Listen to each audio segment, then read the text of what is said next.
Fala, meu querido. Fala, minha querida. Tudo bem? Meu nome é Lunásio Neto, professor de Biologia, e hoje a gente vai fazer uma questão de um assunto bem interessante para o Enem. O assunto hoje é peste negra. Tudo bem? Eu tô com você, focado no Enem.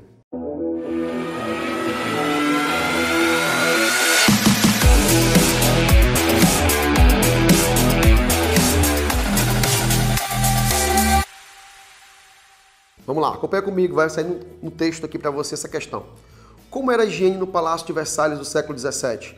Na época, os cuidados com a limpeza eram precários na Europa. Até mesmo o Palácio de Versalhes tinha a fama de ser imundo e habitado por moradores que não tinham higiene.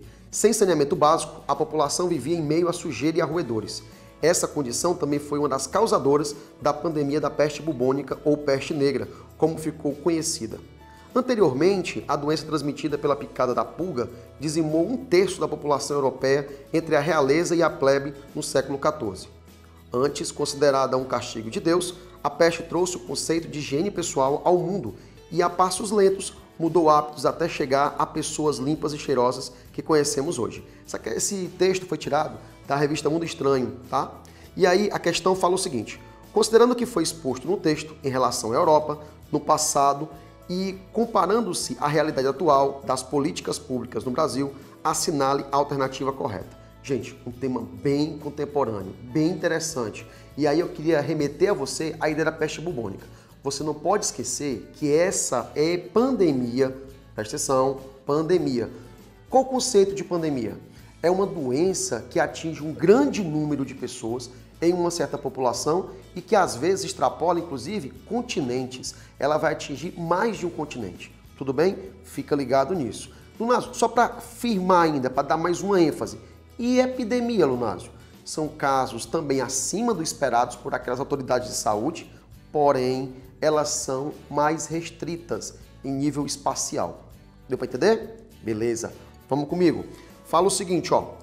Considerando o que foi exposto, analise a alternativa correta. Alternativa A. A peste negra provocou uma mudança de hábitos na população, o que favoreceu a adoção de medidas profiláticas no combate a doenças transmissíveis, que são úteis também para prevenir outras doenças, como a AIDS, a sífilis, a hanseníase e a doença de Chagas. Vamos relembrar rapidinho? AIDS é uma doença viral, tudo bem? Qual a forma de contágio da AIDS? A rigor, por transmissão sexual ou por transmissão via sangue. Então, hábitos de higiene vai evitar o contágio com AIDS? Dificilmente. Então, esse já está falso por isso. Vamos ver as outras doenças. Sífilis. Sífilis é uma doença também transmissível sexualmente. Pode ocorrer eventualmente por contato via sangue também. Então, hábitos de higiene raramente vão ajudar a evitar a transmissão dessa doença, tá? A próxima, hanseníase. Gente, a hanseníase era conhecida antigamente, né, de maneira pejorativa, como lepra.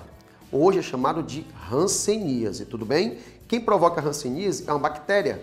A bactéria aqui chamada bacilo de Hansen. Essa bactéria, ela pode ser transmitida você pode evitar a contaminação realmente por hábitos de higiene saudáveis. Tudo bem, pode ser. E a última delas, a doença de Chagas. A doença de Chagas tem a ver também com a transmissão por meio de um inseto. Você lembra? Um flebótomos chamado Triatoma infestans, o barbeiro?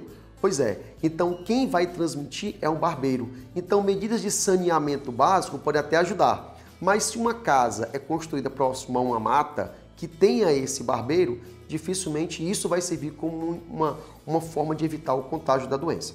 Tudo bem? Então, alternativa A, falsa. Alternativa B, o conceito de pandemia aplicado à peste negra também pode ser aplicado à dengue, à zika e à chikungunya. Lembra que eu te falei isso? O conceito de pandemia, gente, a pandemia é quando um grande número de pessoas ficam doentes e extrapola às vezes um continente. Nesse caso, nem a zika e nem a chikungunya, duas doenças virais transmitidas pelo Aedes aegypti, o mesmo da dengue, eles, por enquanto, ainda são considerados epidemias e não pandemias. Tudo bem? Portanto, o item B está falso. O item C, a pulga é um ectoparasita. Perfeito. O vetor da doença. Perfeito. Visto que é um veículo para a transmissão da bactéria Yersinia pestis. Está correto, viu? O nome da bactéria é esse mesmo, Yersinia pestis. Fica bem atento a isso. Responsável pela peste negra. Tudo bem, aí tá correto. Sendo os cães os hospedeiros definitivos. Aí tá errado, gente. Os hospedeiros definitivos são os ratos, da espécie ratos, que é o rato preto, tá bom? Item C, portanto, falso. Alternativa D. A falta de saneamento básico e de higiene está associada à manutenção de outras doenças nas populações humanas. Correto. Inclusive no Brasil, perfeito. O comando da questão já faz alusão a isso, né? Ao Brasil como referência. Não esquece. A exemplo da esquistossomose, ascaridíase, leptospirose e cólera. Esquistossomose provocado por um platelminto, ascaridíase provocado por um nematelminto, a leptospirose provocado por uma bactéria, o leptospira, e cólera provocado por uma bactéria. Todas essas doenças você pode realmente prevenir através de medidas básicas de saneamento. Alternativa D, portanto, correta. Perfeito. Alternativa E e última. Não há relação direta entre a ausência de saneamento básico e a presença de animais caracterizados como peçonhentos. Claro que há, gente. Um exemplo bem claro disso, os escorpiões. Escorpiões são muito comuns em áreas que você encontra lixões, áreas de entulho e área de vegetação que está muito próximo às casas. Esse item está falso já de cara. Continuando, considerando-se que a presença de aranhas, sapos ou serpentes não depende da existência de saneamento. Falso. É claro que sim, principalmente escorpiões, baratas e aranhas, sim tem relação com saneamento. A alternativa é, portanto, falsa. Gabarito da questão, alternativa D de dado. Tudo bem? Grande abraço e eu tô com você focado no Enem.